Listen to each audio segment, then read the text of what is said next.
Ayan, ito po yung ating Wusu by Avia. Unit na e-bike. 2 wheels po siya, 2 wheels. Ayan, ito yung start niya, yung susi niya. Ayan, ito yung LED niya, yung digital gauge niya with display control. At saka may LED light sa harapan. Big LED light. Ayan. Nerd switch mo nga, nerd. Ayan, may kasama siyang signal light. Signal light. Ayan. Left and right. Ayan. Ayan yung busina niya. Ayan yung controller niya. High and low. And then yung buzzer niya. Flash yung brake niya. Ayan. Ito yung aming. Ang size ng gulong niya is 14 by 2.5. Tubeless tire na siya. Ang brake niya is drum brake. Ayan. Naka-drum brake na po siya. Ayan. With shock na po siya.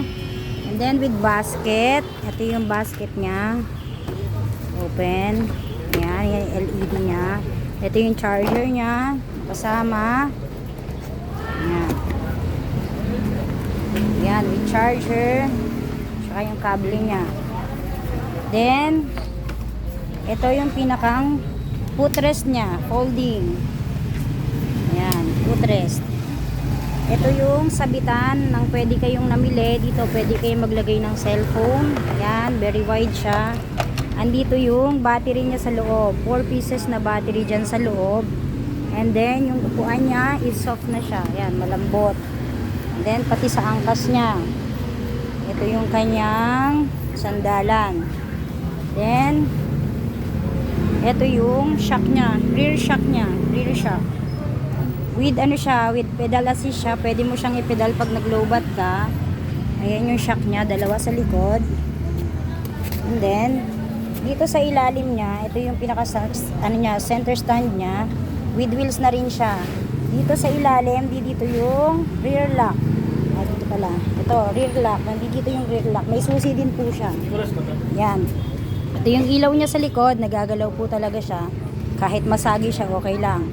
Then ito naman yung ready for plate. Pwede kayo maglagay ng name nyo. Paggawa kayo ng customized na plate. Ayan na siya. Ayan.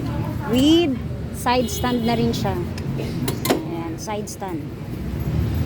Ayan po siya. Ito yung pinakang likod niya. Ayan. With speedometer to ha. Tsaka yung signal light niya.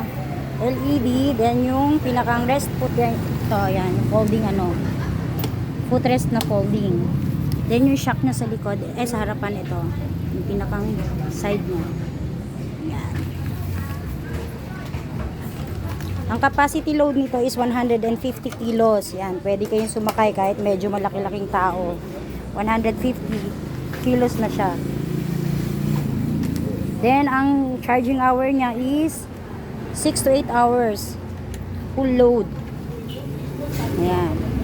Ito yung aming Wusu version 1. May pre-helmet na rin siya. Ito yung pre-helmet niya. Ayan. Close helmet. Half. Ayan. Red. Meron tayong red color. Then, black color. Ayan yung black color. And then, ito gray. Gray color. At saka blue. Ito yung blue.